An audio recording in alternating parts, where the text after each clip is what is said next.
Episode 11 सिर्फ आप और हम हो।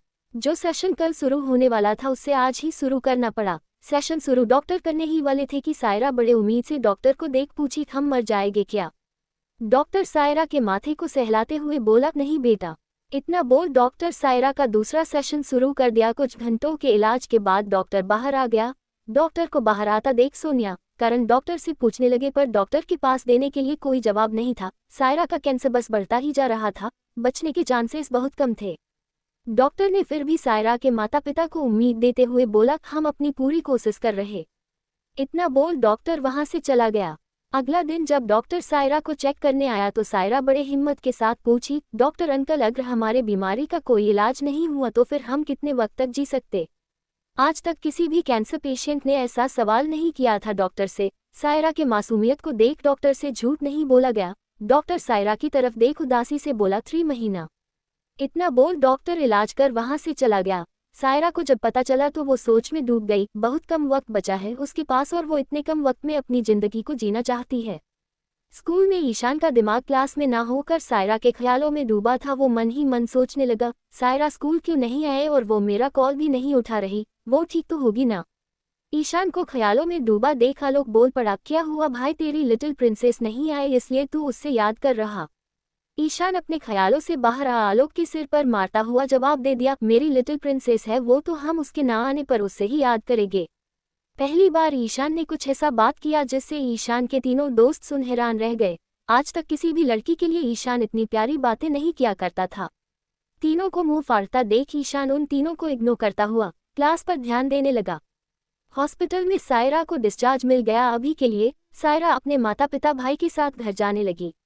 स्कूल का भी छुट्टी हो चुका था। ईशान बस स्टॉप पर उतर रास्ते में चलते हुए सोचने लगा, वो सायरा से मिलने उसके घर चला जाए क्या? उससे सायरा का बहुत चिंता हो रहा था। जब सायरा का कार रास्ते से गुजरता हुआ जाने लगा तभी करण रास्ते में ईशान को देख कार रोक दिया। कार को देख ईशान अंदर देखा तो करण ईशान को देख बोला, बेटा अंदर आ जाओ।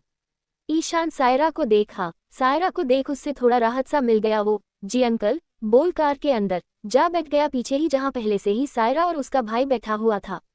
ईशान सायरा को देखा तो सायरा शर्माते हुए मुस्कुरा दी। ईशान को सब ठीक लगा सायरा में, नहीं तो कल जैसे सायरा जवाब दे रही थी उससे सायरा के जवाब से कुछ ठीक नहीं लग रहा था, पर आज सायरा को मुस्कुराता हुआ देख ईशान के दिल को सुकून मिला। कार्तिक ईशान से बातें करने लगा। बातों बातों में ही कार्तिक सायरा के तबीयत के बारे में बताने ही वाला था कि तभी सायरा उसका हाथ कसके पकड़ बोली, तुम अपने बात से ईशान को परेशान कर रहे, शांति से बैठ अब। ईशान सायरा की तरफ देख बोला, हमें कार्तिक परेशान नहीं कर रहा। जब ईशान ने ये कहा तो कार्तिक अपना जीभ निकाल सायरा को चिढ़ाने लगा। तब तक लेकिन कार्तिक भूल चुका था वो क्या बोलने जा रहा था ईशान को, तो फिर वो कुछ और बातें करने लगा ईशान से। कुछ वक्त के बाद ईशान का घर आ गया तो वो कार से उतर करण और सोनिया को देख थैंक यू बोला। फिर कार्तिक सायरा को देख बाय बोल चला गया। कुछ वक्त के बाद सायरा का भी घर आ गया। सभी अंदर चले गए। सायरा अपने चेहरे पर मुस्कुराहट बनाए पूरे घर को अपने मुस्कुराहट से रोशान करने लगी। सोनिया करण भी उस वक्त भूल गई कि सायरा बीमार है और उसके साथ खेलने लगे। रात का वक्त हो चुका था। रात का खाना खा सायरा कमरे में जा अपना डायरी निकाल जो उससे 3 महीने में करना है वो सब लिखने लगी। 1. हम अपने परिवार दोस्तों को बहुत खुश रखना चाहते। 2. हमें ये 3 महीना पूरा जीना चाहते जैसे हम जीना चाहे बिना कोई बंदिशगी का। 3. हमें बहुत सारा टेस्टी खाना खाना है। 4. हमें नए जगहों पर घूमने जाना। 5. आखिरी हम अपने प्यार के साथ कुछ खास पल जीना चाहते। अपने डायरी में ये सारी बातें लिखने के बाद सायरा अपने डायरी को गद्दे के नीचे रख सो गई। सुबह का वक्त सायरा स्कूल के लिए तैयार हो कमरे से बाहर गई। फिर डाइनिंग टेबल पर बैठ नाश्ता करने लगी। सायरा के माता पिता को अपनी बेटी के कंडीशन के बारे में बहुत अच्छे से पता था, इसलिए वो उससे स्कूल जाने से रोकने लगे, पर सायरा नहीं रुकी और वो स्कूल जाने के लिए निकल गई। बस स्टॉप पर ईशान उसके आने का ही इंतजार कर रहा था। सायरा बस स्टॉप आ ईशान के पास खड़ी हो उसके आंखों में देख बोली, आप हमसे सच में प्यार करते? ईशान उसके मासूमियत से भरे आंखों को देख उसके करीब आ जवाब दिया, हाँ। सायरा बहुत हिम्मत से आगे पूछी, तो क्या आप हमारे साथ कुछ पल बिता सकते जहां सिर्फ आप और हम हो और कोई भी नहीं? ईशान के चेहरे पर मुस्कुराहट छा गया। वो उसके सर प्यार से मारते हुए बोला, सच में अभी तक बच्ची ही तो तुम। सायरा कुछ न कह बस ईशान को देखने लगी अपने चमकती मासूम आंखों से। तो ईशान उसके तरफ खिंचाव सा महसूस करने से खुद को रोक नहीं पाया। वो उसके माथे पर अपना हाथ रख बोला, हाँ हम तुम्हारे साथ अकेले पल बिताना चाहते जहां कोई ना हो हम दोनों के अलावा। सायरा के चेहरे पर मुस्कुराहट छा गया। सायरा की मुस्कुराहट किसी के भी चेहरे पर मुस्कान ला सकती थी। कुछ वक्त के बाद बस आ गया, फिर दोनों बस में चढ़ गए। कुछ वक्त के बाद स्कूल पहुंच गए, फिर सभी अपने क्लास चले गए। सायरा के दोस्त सायरा को गुस्से में देखते हुए बोली, कल तू स्कूल क्यों नहीं आई थी? सायरा मुस्कुराते हुए बोल दी, यार फीवर हो गया था। फिर तीनों बातें करते हुए हंसी मजाक करने लगे तो रिद्धि क्लास के अंदर आ सायरा को देख मुंह बनाते हुए अपने बेंच में जा बैठ गई। सायरा को बिल्कुल भी बुरा नहीं लगा। क्लास स्टार्ट हो गया, धीरे धीरे कर 4 क्लास पार हो गया। सभी लंच के लिए बाहर चले गए। आज सायरा लंच को ना खा कैंटीन में जा टेस्टी खाना ऑर्डर कर खाने लगी। जब से सायरा स्कूल आई थी ये दूसरी बार वो खा रही थी। जब ईशान ने ये देखा तो वो सोचने लगा, पर इन सारे बातों को सोचना बंद कर वो सायरा के पास जा उससे धीरे से बोला ताकि सिर्फ उससे ही सुनाई दे, लंच के बाद अपना बैग ले स्कूल के पीछे आ जाना। इतना बोल ईशान चला गया, पर सायरा सोचने लगी वो बैग लेकर कैसे निकल पाएगी स्कूल से। ईशान के जाने के बाद सायरा के दोनों दोस्त पूछने लगी तो सायरा सब बता दी। तो फिर परी सोनम दोनों साथ बोली, टेंशन मत ले, तू ईशान के साथ जा, तेरा बैग हम लेकर आ जाएंगे। सायरा खुशी से दोनों को गले से लगा ली, फिर लंच कर जल्दी से ईशान के पास चली गई। ईशान अपने एक शोल्डर पर बैग टांगे दीवार से लद खड़ा हो सायरा के आने का इंतजार करने लगा। सायरा को आता देख ईशान खड़ा हो उसके पास आ गया तो सायरा पूछ पड़ी, हम कहाँ जा रहे? ईशान मुस्कुराते हुए जवाब दे दिया, जहां हमारे अलावा कोई ना हो। ईशान का जवाब सुन सायरा के होंठों पर मुस्कान छा गया। ईशान सायरा का हाथ पकड़ उससे बाइक के पास ले गया, जो बाइक उसके यहाँ काम करने वाला दोस्त रोशन लेकर आया था। ईशान के कहने पर रोशन सायरा को देख मुस्कुराया तो सायरा भी उससे देख मुस्कुरा दी। फिर ईशान सायरा के सिर में हेलमेट डाल पहना, खुद भी हेलमेट पहन बाइक में बैठ बोला, बैठो। सायरा जल्दी से बाइक पर बैठने लगी, पर उससे समझ नहीं आ रहा था वो कैसे ईशान को पकड़ बैठे। ये देख ईशान सायरा को बोला, मेरे कंधे को पकड़ बाइक पर चढ़ जाओ। जब सायरा बाइक पर बैठ गई फिर ईशान बाइक स्टार्ट कर दिया और दोनों स्कूल से निकल गए।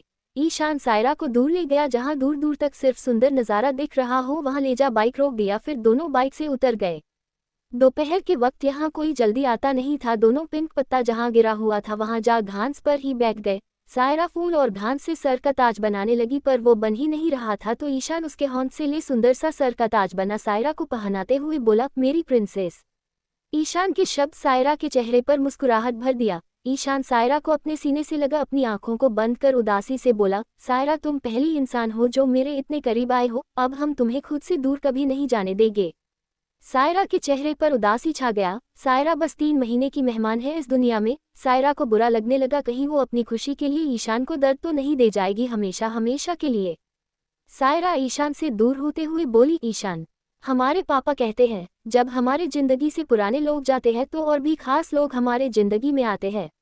ईशान को समझ नहीं आया सायरा ऐसा क्यों बोल रही, पर फिर भी ईशान मुस्कुराते हुए जवाब दे दिया, पर हमें कोई नया नहीं चाहिए तुम्हारे सिवा। सायरा खुश तो बहुत थी अपने प्यार ईशान को अपनी जिंदगी में पाकर, पर क्या सायरा ईशान के साथ सही कर रही उसके साथ रहकर। एपिसोड 12 ईशान का बैकग्राउंड। सायरा को सोच में खोया देख ईशान बोला, क्या सोच रही हो सायरा? सायरा बड़े हिम्मत के साथ ईशान को सच बताने का कोशिश करते हुए बोली, ईशान हम। सायरा इससे आगे कुछ कह पाती इससे पहले ही दोनों को बच्ची का रोने का आवाज सुनाई देने लगा तो दोनों बच्चे के पास चले गए। ईशान अपने घुटनों पर बैठ पूछा, आप रो क्यों नहीं हो? बच्ची रोते हुए ही बोली, पापा खो गए। पापा खो गए या बेटी खो गई? ईशान बच्ची को अपने गोद में उठा बोला, पापा मिल जाएंगे, रोना बंद करो। फिर ईशान और सायरा आसपास देखने के बाद कोई नहीं दिखा तो ईशान सायरा दोनों बच्ची को ले पुलिस स्टेशन चले गए। ईशान मित्तल पुलिस स्टेशन में आया है, ये सुन सभी पुलिस खड़े हो गए और ईशान का आदर में जुड़ गए। बस ईशान सर आप आए बैठे। सायरा के मन में चलने लगा, ये ईशान कौन है जिसका आदर पुलिस भी कर रहे। सायरा अपने ख्यालों को बंद कर दी। फिर ईशान बच्ची को बैठाते हुए पुलिस से बोला, ये बच्ची खो गई है, इसके परिवार का पता करो। ईशान का हुक्म वहां सभी पुलिस के लिए सराखों पर था। सभी पुलिस वाले काम पर लग गए। फिर ईशान सायरा को अपने साथ ले जाने लगा क्योंकि स्कूल का टाइम खत्म हो चुका था। अब सायरा को सही वक्त में घर भी पहुंचाना था ईशान को। सायरा ईशान के साथ बाइक पर तो बैठ गई, पर सायरा को उस बच्ची का चिंता सताने लगा। ईशान सिसे से सायरा का उदास चेहरा देख बोला, चिंता मत करो, हम हैं ना, बच्ची के पिता बहुत जल्द मिल जाएंगे। ईशान का हर शब्द पर सायरा को यकीन है। अब वो उस बच्ची के बारे में सोचना बंद कर ईशान से पूछी, सभी पुलिस वाले आपको इतना आदर क्यों दे रहे थे? ईशान ने कोई जवाब न देते हुए सायरा के सवालों का वो बस अपना बाइक रोक एक स्टोर के अंदर जा सायरा के लिए खाने को कुछ स्नैक्स ले आ सायरा को देते हुए बोला, अपना दिमाग फालतू चीजों में मत चलाओ। सायरा की सेहत के लिए स्नैक्स अच्छा नहीं था पर ईशान उससे लाकर दिया है तो वो बिना अपनी परवाह किए स्नैक्स को खाने लगी। ईशान सायरा को अपने बैकग्राउंड के बारे में कुछ भी बताना नहीं चाहता था। वो हमेशा सबके सामने एक साधारण मिडिल क्लास का लड़का बनकर रहता आया है। वो ये नहीं चाहता था कोई उसके बैकग्राउंड के बारे में जाने। पहली बार ईशान बस सायरा के ड्रीम को पूरा करने के लिए अपने पैसे का इस्तेमाल किया ताकि वो सायरा के चेहरे पर मुस्कान देख सके। सायरा के चेहरे का मुस्कान ईशान के दिल का सुकून बनता जा रहा था धीरे धीरे और वो नहीं चाहता था अपना बैकग्राउंड सायरा को बता उससे वो दूर हो जाए। ईशान को बहुत अच्छे से ये बात भी पता है कि सायरा कभी भी अपने हाई स्टेटस के इंसान के साथ रिश्ता नहीं बनाएगी और अगर बना भी ली तो वो वहाँ एडजस्ट कभी नहीं कर पाएगी क्योंकि सायरा उड़ने वाली पंछी है जिससे आज़ादी चाहिए और ईशान का दुनिया सायरा के मासूमियत उड़ान जीने का एहसास सब खत्म कर देगा। इसलिए ईशान सायरा को अपनी दुनिया में कभी आने नहीं देना चाहता जिससे सायरा अपनी ही पहचान खो दे। सायरा ने सारा स्नैक्स खा लिया फिर दोनों जाने को हुए। ईशान उसके सर पर हेलमेट डालने ही वाला था पर उसके होंठ में लगा जूठा देख ईशान उसकी तरफ झुक उसके होंठ को अपने होंठ के अंदर डाल चुश उससे दूर हो गया। आज का किस बहुत अलग था। सायरा का पूरा चेहरा शर्म से लाल हो गया। सायरा के लाल चेहरे को देख ईशान का भी चेहरा लाल होने लगा। वो जल्दी से सायरा को हेलमेट पहना बाइक पर बैठ गया। सायरा भी बैठ गई तो ईशान बाइक स्टार्ट कर दिया। दोनों रास्ते में जा रहे थे तभी घर जाते हुए रास्ते में परी और सोनम दिखी तो सायरा ईशान को बाइक रोकने का बोल बाइक से उतर ईशान को बाय बोल दी। ईशान हम अपने दोस्तों के साथ चले जाएंगे अब बाय। ईशान भी सायरा और उसके दोस्तों को बाय बोल बाइक ले चला गया। सायरा अपना बैग परी के हौंद से ली फिर अपनी दोनों दोस्त को अपने साथ अपना घर ले जाने लगी। कुछ वक्त के बाद सायरा का घर आ गया। घर के अंदर जा परी सोनम दोनों सोनिया के पैर छू सायरा के कमरे में चली गई। कमरे में जाने के बाद सायरा की दोस्त परी सोनम अपने घर पर फोन कर बोल दी उन्हें घर आने में लेट होगा। वो अपनी दोस्त सायरा के घर आ गई है प्रोजेक्ट के काम से। झूठ बोलना जरूरी था नहीं तो दोनों के घर वाले दोनों पर बहुत गुस्सा करते। तीनों दोस्त फिर बातें करने लगी। सोनम अपने आईब्रो को उठा पूछी, सायरा तेरे और ईशान के बीच क्या क्या हुआ आज बताना। सायरा का गाल लाल हो गया टमाटर की तरह। ये देख अब परी भी उत्साह से पूछना लगी, बोलना यार शर्मा क्या रही है। सायरा शर्माते हुए ही जवाब दी, किस उसने हमें लिप पर किस किया। ये सुनते ही सायरा की दोनों दोस्त सायरा को चिढ़ाने लगी। तभी सोनिया सायरा की दोस्तों के लिए स्नैक्स ले आए। फिर तीनों बातें करते हुए स्नैक्स खाने लगे। फिर दोनों अपने घर जाने के लिए निकल गई। ईशान अपने लैपटॉप पर बैठ कुछ काम कर रहा था तभी उसके पिता का कॉल आया। अपने पिता अनुपम मित्तल का कॉल देख ईशान इग्नोर करने लगा। वो अपने पिता का नाम भी उनके नाम से ही सेव किया था। जब बार बार अनुपम का कॉल आने लगा तो ईशान इरिटेट हो कॉल उठा। बोला, क्यों कॉल कर रहे। अनुपम अपने सिगार का कस लेते हुए बोला, पिता हूँ तुम्हारा, तुम्हें कॉल करने का हक है मेरा। पिता का क्या फर्ज निभाए हो आप जो हक की बात कर रहे। हमें पता है आपको पैसे चाहिए होगा पर हमसे उम्मीद मत करना कि हम एक फूटी कोड़ी तक भी आपको देंगे। इतना बोल ईशान कॉल कट कर दिया। अनुपम को अपने बेटे पर बहुत गुस्सा आ रहा था। वो गुस्से में अपना फोन पटकने को हुआ पर अपने आप को ये करने से रोकते हुए बोला, नहीं नहीं इससे हम तोड़ नहीं सकते, नहीं तो फोन के भी पैसे नहीं मिलेंगे। ईशान को सब कुछ याद आने लगा कैसे उसके पिता के अयासपन को देख उसकी मां रूही मित्तल परेशान रहा करती थी पर खानदान नाम और दो बड़े परिवार के बीच हुए बिजनेस डील की वजह से वो कभी भी इस रिश्ते से आज़ाद नहीं हो पाती थी। पर आखिर में रूही ने फैसला कर ही लिया अनुपम को छोड़ आज़ाद होने का। फिर वो उससे डाइवोर्स किसी तरह दे हमेशा हमेशा के लिए इंडिया को छोड़ चली गई। रूही एक बार भी फिर मुड़ कर अपने बेटे तक को भी नहीं देखी। तब से ही ईशान को अपने माता पिता दोनों से ही नफरत हो गया और वो हमेशा अपने खानदान से दूर रहने लगा अपने दादाजी को छोड़कर। ईशान के दादाजी विजय मित्तल अपने पोते ईशान पर जान लुटाते थे पर कुछ साल पहले ईशान के दादाजी का मृत्यु हो गया पर विजय मरने से पहले अपना पूरा संपत्ति अपने पोते ईशान के नाम कर गया। तब से पूरा खानदान ईशान से जलता, यहाँ तक कि उसके खुद के पिता अनुपम मित्तल भी, क्योंकि उससे हर चीज का परमिशन पैसा सब ईशान से मांगना पड़ता, मांगना नहीं गिड़गिड़ाना पड़ता। जब से ईशान सब कुछ संभालना शुरू किया है तब से वो एक रुपया भी किसी के खाते में बिना मेहनत किए जाने नहीं देता, खासकर अपने पिता के खाते में। इस वजह से सब ईशान को जान से मारना चाहते थे, ईशान के पिता भी, और ये बात ईशान को बहुत अच्छे से पता है। इसलिए जहां ईशान रहता उसके बारे में किसी को कुछ भी नहीं पता होता, यहाँ तक कि ईशान अपने से जुड़े किसी भी शख्स का जिक्र अपने खानदान में होने नहीं देता। कभी उससे बहुत अच्छे से पता है अगर उसकी एक कमजोरी किसी को मिल गया तो वो ईशान को बर्बाद करने में कोई कसर नहीं छोड़ेगा। इसलिए ईशान सायरा को अपने बैकग्राउंड से दूर रखना चाहता ताकि सायरा को कोई नुकसान न पहुंचा सके। सायरा अब उसके लिए बहुत कुछ थी, वो सायरा को खुद से दूर होता सहन नहीं कर पाएगा। अनुपम अपना सारा पैसा या तो अयासी में उड़ता या फिर ड्रग्स, अल्कोहल, स्मोकिंग या फालतू का दिखावा में। उससे अपने लाइफ में बस यही चाहिए था, पर ईशान के आने के बाद उससे कुछ भी नहीं मिल पाता। इससे परेशान हो कितनी बार अनुपम ईशान को मरवाने का कोशिश किया है, पर इसका कोई फायदा नहीं हुआ। ईशान भले ही सबको बहुत स्वीट दिखता हो, पर ईशान का दिमाग कंप्यूटर से भी ज्यादा तेज है। कुछ होने से पहले ही उससे पता चल जाता उसके साथ क्या होने वाला या क्या हो सकता।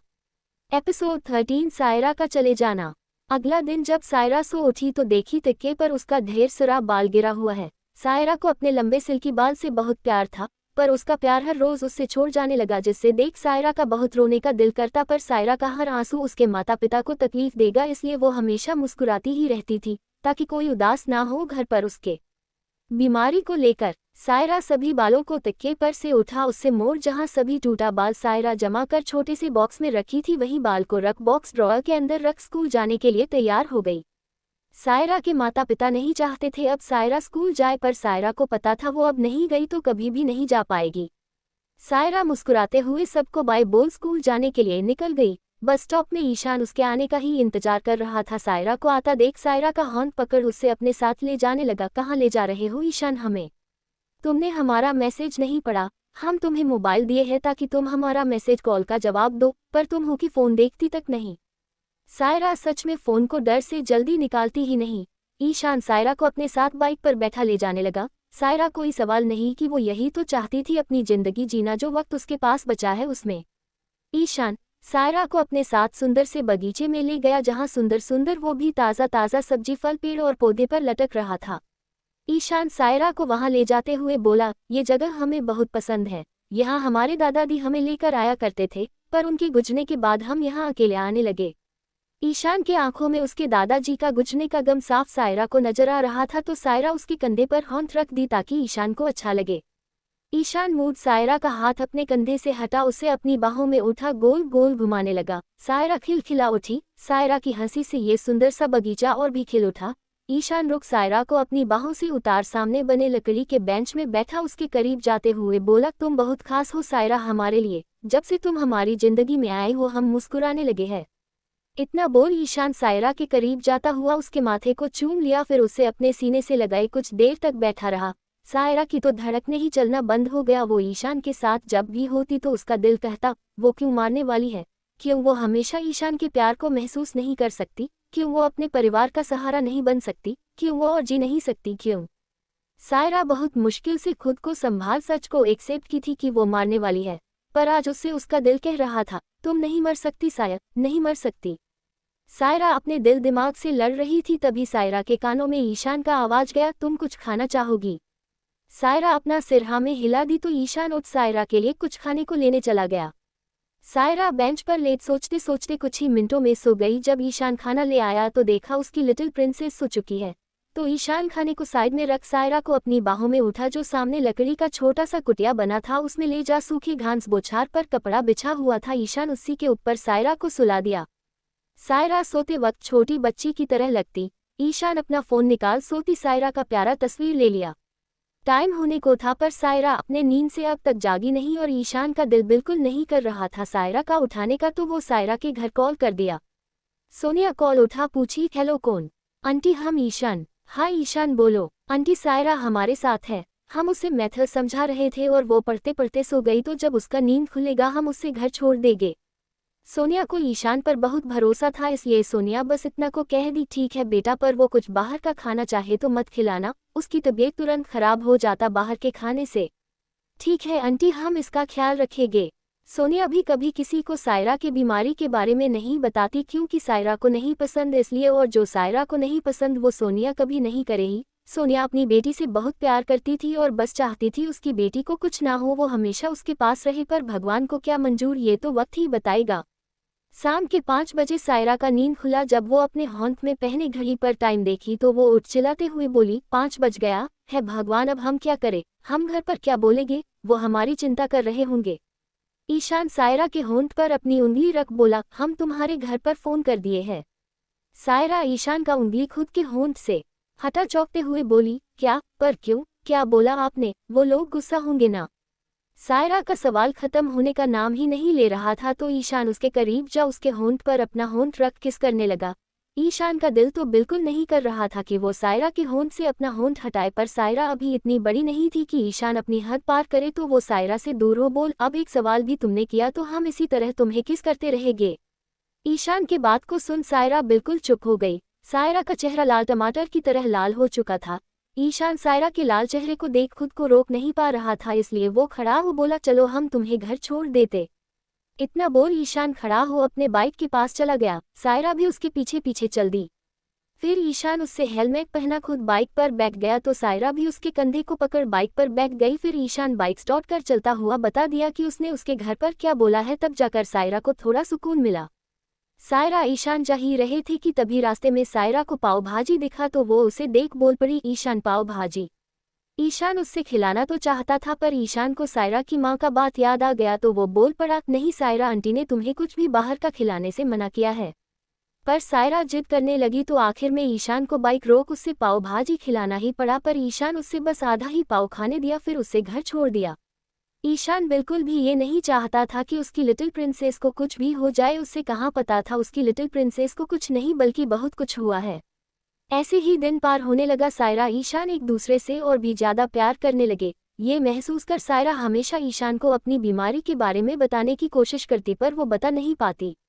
सायरा को पता था अब उसके पास ज्यादा वक्त नहीं बचा है, इसलिए वो अपने परिवार, दोस्त और प्यार के साथ अपना पूरा वक्त जितना वो बिता सकती थी बिताने लगी और हर पल को वो बस जीने लगी।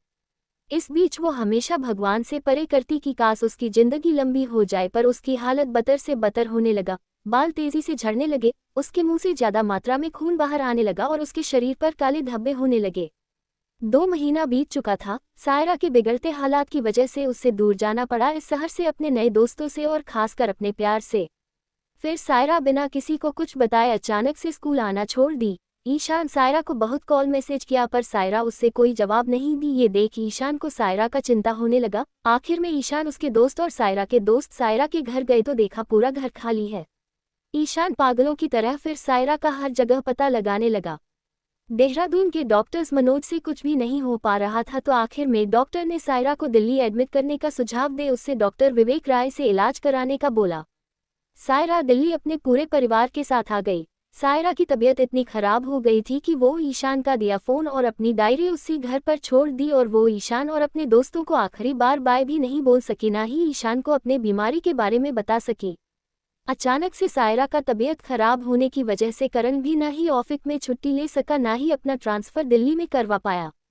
दिल्ली आने के बाद सायरा को हॉस्पिटल में एडमिट कर दिया गया। दिल्ली के हॉस्पिटल का बिल बहुत ही ज्यादा था, लेकिन करण कुछ भी कर अपनी बेटी को बचाएगा। इतने साल में जो भी करण ने सेविंग्स किया था सब सायरा के इलाज में लगा दिया। सायरा का लास्टवा स्टेज चल रहा था कैंसर का और उसके पास जिंदा बचने का बस 2% चांस था और इसी चांस में डॉक्टर विवेक अपना पूरा 100% देने का कोशिश करने लगा। आगे की कहानी में जानते हैं सायरा जिंदा बच पाएगी या नहीं, और क्या होगा सायरा के दूर चले जाने के बाद ईशान की जिंदगी में। क्या ईशान टूट जाएगा सायरा के जाने से या फिर वो सायरा से नफरत करने लगेगा, इतनी नफरत कि वो खुद को पूरी तरह से बदल दे। एपिसोड 14 7 साल बाद। 7 साल बाद ईशान का जिंदगी पूरी तरह से बदल गया। वो अब पहले की तरह स्वीट नहीं रहा था। सायरा के जाने के बाद वो सभी से भावहीन तरीके से बात करने लगा और कोई लड़की उसके करीब आने की भी कोशिश करती तो वो उसके साथ बहुत बुरे तरीके से पेश आता। ईशान अपने दुनिया में जिससे भी आने देता वो उसका साथ छोड़ देते। अब ईशान को सबसे नफरत होने लगा। वो अब किसी से भी अच्छे से बात नहीं करता, यहाँ तक कि ईशान के करीब जाने से भी अब सब डरने लगी थी। कोई भी ईशान के पास जा कुछ कह नहीं पाता, सभी का ईशान के पास जाते ही बोलती बंद हो जाता। पर ईशान के दोस्त अब भी उसके साथ थे। भले ही ईशान कितना भी गुस्सैल, एटीट्यूड, एगो से भर क्यों ना गया हो, पर ईशान ऐसा क्यों बन गया उसके दोस्तों को बहुत अच्छे से पता है। इसलिए ईशान कितना भी गुस्सा क्यों ना कर ले, उसके 3 खास दोस्त सागर, नील, आलोक उससे कभी भी दूर नहीं हुआ। पर ईशान सबसे दूरी बनाकर ही रखने लगा। वो अब किसी को अपने करीब नहीं आने देता, भले ही वो उसके दोस्त क्यों ना हो। काम के सिलसिले से ईशान को गुड़गांव जाना पड़ा। ईशान आज भी सायरा को भूल नहीं पाया था। उसकी हंसी, उसकी मासूमियत, उसकी बातें, सब कुछ ईशान के दिमाग में चलता रहा। बस ईशान सायरा को भूलने के लिए खुद को काम में इतना व्यस्त कर लिया कि ईशान एक जीता जाता मशीन बन गया, जिसके लाइफ में 24 घंटा बस काम काम काम होता रात का वक्त ईशान बड़े से क्लब के अंदर VIP कमरे में चला गया जहां पहले से ही बिजनेसमैन रंधावर बैठा था। ईशान को आता देख मिस्टर रंधावर खड़ा हो गया। ईशान अंदर जा बड़े से आलीशान सोफे में जा बैठ गया। मिस्टर रंधावर अब तक खड़ा था तो ईशान उससे अपने उंगली से इशारा करते हुए बैठने को बोला तो रंधावर बैठने से पहले आगे हो अपना हाथ बढ़ाया ईशान से मिलाने के लिए, पर ईशान उससे अपने ठंडे आंखों से कौडली देखा जिससे रंधावर का शरीर में झंझनाहट पैदा हो गया। वो चुपचाप से बैठ अपना बिजनेस प्रपोजल ईशान की तरफ बढ़ाया। ईशान उसके प्रपोजल को देख अपने ठंडे आवाज में बोला, आई एम नॉट इंटरेस्टेड। इतना बोल ईशान खड़ा हो गया तो मिस्टर रंधावर गिड़गिड़ाते हुए बोलने लगा, प्लीज सर एक बार आप अच्छे से देख तो लीजिए, आज तक इतना अच्छा प्रपोजल आपको किसी ने नहीं दिया होगा। ईशान अपने आईब्रो की उठा बोला, अच्छा। ईशान का ठंडा आवाज सुन रंधावर कांप उठा पर फिर भी वो अपना सिर हाँ में हिला दिया तो ईशान सोफे पर बैठकर राजा की तरह घमंड के साथ बोला जैसे उसके अलावा कोई और राजा नहीं बन सकता उसके रहते। ईशान मित्तल के पास आकर, तुम ये कह रहे तुम्हारा प्रपोजल बाकियों के प्रपोजल से बेस्ट होगा मेरे लाइफ का? लगता है शायद तुम्हें पता नहीं है ईशान मित्तल कौन है। चलो बता ही देता हूँ अगर पता नहीं तो। इतना बोल ईशान अपने पीए रोशन जो बचपन से ही ईशान के साथ रहा करता था उससे अंदर बुला। ईशान उससे ऑर्डर दिया, मिस्टर रंधावर का बिजनेस रातों रात बैंकक्रप्ट हो जाना चाहिए। ये सुन मिस्टर रंधावर हक्का बक्का रह गया, वो कुछ कह पाता इससे पहले ही ईशान उठ वहां से चला गया। ईशान क्लब से निकल बाहर जा ही रहा था कि तभी उसके सामने से एक वेट्रेस पार हुई। वेट्रेस की महक ईशान को सायरा का याद दिला दिया। ईशान मूड उस लड़की को देखने की कोशिश करने लगा पर उससे उस लड़की का चेहरा नहीं दिखा तो वो उसके तरफ बढ़ने लगा। तभी रोशन आते हुए बोला, बॉस मिस्टर रंधावर का बिजनेस बैंकक्रप्ट हो गया। ईशान रोशन के बात को सुन उससे गुस्से में घुरा तो रोशन को समझ आ गया वो गलत वक्त में आया ईशान को बता रहा है तो फिर वो चुपचाप से वहां से बाहर निकल गया। रोशन के जाने के बाद ईशान उस टेबल की तरफ देखा पर वो लड़की वहां नहीं थी। अब ईशान अपने चारों तरफ देखने लगा लेकिन उससे वो छोटे बाल वाली लड़की नहीं दिखी जिसकी महक बिल्कुल सायरा की तरह था। वहां आए सभी लोग ईशान को देखने लगे। ईशान दिखता तो था ही बहुत ज्यादा अट्रैक्टिव कि कोई एक बार उससे देख ले तो अपने नजरें ना हटा पाए और वो पूरे दुनिया में फेमस भी था। कोई भी उससे एक नज़र देख समझ जाए वो ईशान मित्तल ही है। ईशान कभी ऐसे सबके बीच खड़ा नहीं होता। ईशान को देख सभी लड़कियां पागल होने लगी वहां और लड़के ईशान की तरह होने के सपने सजाने लगा। ईशान उस दुनिया का चमकता हुआ वो सितारा था जो 24 साल के उम्र में ही पूरे दुनिया पर राज करने के लिए सक्षम है। ईशान अपना सत्ता पूरे दुनिया में फैला चुका था। उससे कोई भी इंसान टक्कर लेने का सोच भी ले तो उससे बस अंधकार ही दिखता। ईशान मित्तल से ऊपर कोई नहीं था, ना ही ईशान कभी किसी को खुद से ऊपर जाने देता। अगर किसी ने कोशिश भी किया तो उसके किस्मत में बस उससे बर्बादी ही मिलता। ईशान का बैकग्राउंड बहुत रहस्यमय था। कोई भी ईशान के पूरे बैकग्राउंड के बारे में आज तक पता नहीं लगा पाया है। ईशान को देख सभी उसके पास आने लगे जिस कारण ईशान के गार्ड्स उससे घेर लिए ताकि ईशान के करीब कोई ना आ पाए। अपने सामने इतने सारे लोगों को खुद से करीब आता देख ईशान की आंखें गुस्से से लाल होने लगा। वहां काम कर रहे सभी लोग देखने लगे आखिर ऐसा कौन शख्स यहाँ आया है जिसके लिए पूरा क्लब में आए लोग पागल हो रहे। क्या कोई स्टार आया है? वहां काम कर रही सभी वेट्रेस देखने की कोशिश करने लगी पर किसी को दिख नहीं रहा था। तभी एक लड़की बोली, सायरा तुझे दिखा क्या? नहीं यार कुछ नहीं दिख रहा। ईशान गुस्से में क्लब से बाहर जा अपने कार में बैठ अपनी आंखें बंद कर उस महक के बारे में सोचने लगा। आखिर वो लड़की कौन थी? क्या वो लड़की सायरा थी या कोई और? ईशान के दिमाग में हजार ख्याल आने लगा। क्लब में ईशान मित्तल के जाने के बाद शांति छा गया तो फिर सभी वेट्रेस अपना काम करने लगी। देर रात तक काम करने के बाद सायरा अपने घर जाने के लिए अपने कपड़े बदल घर के लिए निकल गई।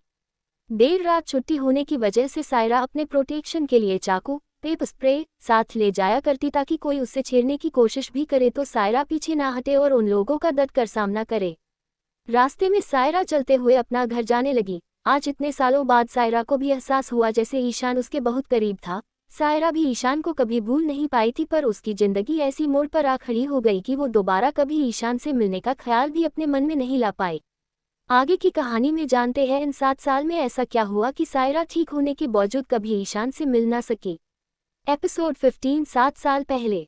7 साल में सब कुछ बदल गया सायरा और ईशान की जिंदगी में। जहां ईशान सभी से नफरत करने लगा था वहीं दूसरी तरफ सायरा के जिंदगी में परेशानियां खत्म होने का नाम ही नहीं ले रहा था। पर आज भी वो पहले की तरह ही मासूम प्यारी अपने बातों मुस्कुराहट से किसी के चेहरे पर भी मुस्कुराहट ले आती।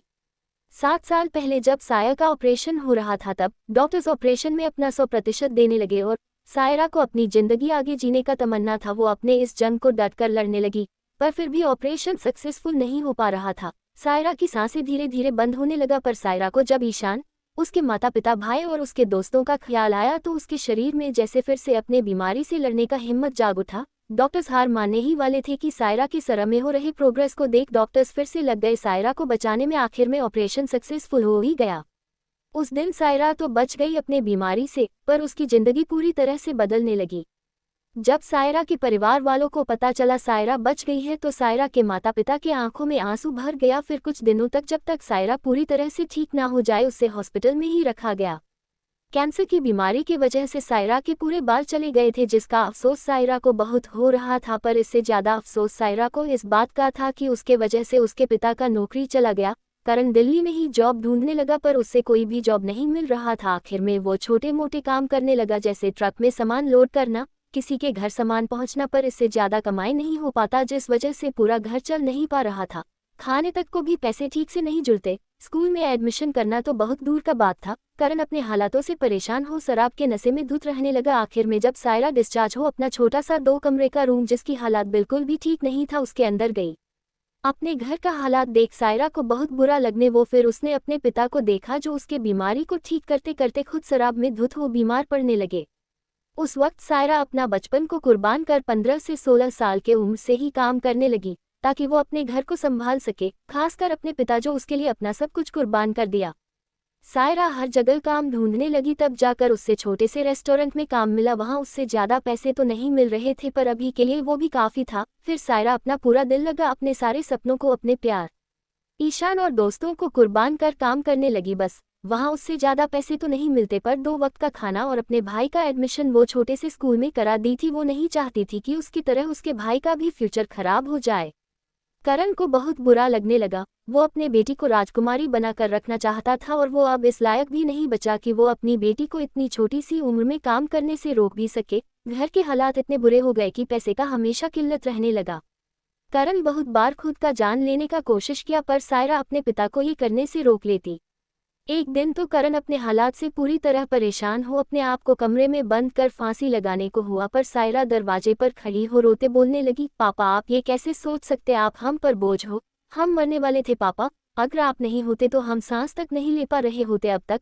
आज आपकी जो हालात है पापा, वो हमारी वजह से है। अगर हमें कुछ हुआ नहीं होता तो आप अभी अच्छे पोस्ट पर काम कर रहे होते। हमें पैसे का किल्लत कभी सहना नहीं पड़ता पापा। पापा अगर आपने अपने आप को कुछ भी करने का कोशिश किया तो हम भी अपने आप को कुछ कर लेंगे। सायरा के आखिरी शब्द को सुन करण बाहर आ अपनी बेटी को गले से लगा लिया। पहले करण सायरा को समझाया करता था, पर अब सायरा इतनी समझदार हो गई थी कि वो अपने पिता को समझाने लगी, पापा शराब पीने से आप इस सिचुएशन से भाग नहीं पाओगे। हमें लड़ना होगा अपने सिचुएशन से, एक ना एक दिन खुशियां जरूर हमारे पास आएगा। करण अपनी बेटी के माथे को चूम बोला, तुम दुनिया की सबसे बेस्ट बेटी हो बेटा। तुम्हारे पापा बिल्कुल तुम्हारे जैसा मजबूत बनेंगे। हम भी लड़ेंगे जैसे तुम लड़ रही। हम मिलकर सब ठीक करेंगे। सोनिया रो रही थी घर के हालात को देखकर। सायरा अपनी माँ के आंसू को पांच बोली, माँ आपने और पापा ने हमें बहुत कुछ दिया है, अब हमारी बारी है।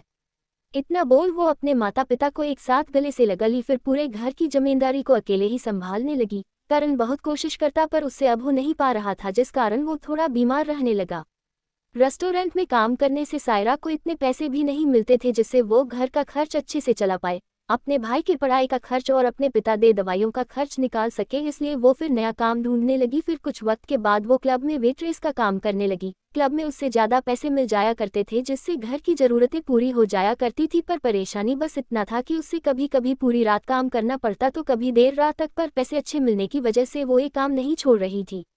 प्रेजेंट सायरा अपने घर पहुंच गई। पूरा परिवार खाकर सो चुका था, क्योंकि सायरा के घर आने का कोई वक्त नहीं था। इसलिए सायरा घर का एक्स्ट्रा चाबी रखा करती थी ताकि कोई डिस्टर्ब ना हो उसके वजह से। सायरा घर पहुंचने के बाद घर का दरवाजा खोल अपने धीमे कदमों के साथ अंदर जाने लगी। वो धीमे धीमे चल रही थी ताकि कोई उसके कारण जाग ना जाए। वो फिर अंदर जा कुछ खाने के बाद सोने चली गई। बिस्तर में लेटे लेटे सायरा ईशान के ख्यालों में खो गई। सायरा सोचने लगी कि इतने साल के बाद ईशान के करीब होने का एहसास सायरा को महसूस हुआ। क्या सच में ईशान वहां था या बस सायरा का ये एहसास था? सायरा ईशान के ख्यालों में डूबी सो गई। ईशान भी पूरी रात बस उससे महक को महसूस करने लगा। वो इस महक को झुठला नहीं सकता था, पर सायरा क्लब जैसे जगह पर वेट्रेस का काम क्यों ही करेगी। रात भर ईशान सायरा को याद करता हुआ जो तस्वीर उसने खींचा था उससे देखते हुए साराब का घुटपिता हुआ बोला, ऐसी क्या वजह थी सायरा जो तुम मुझे बिना बताए छोड़ चली गई।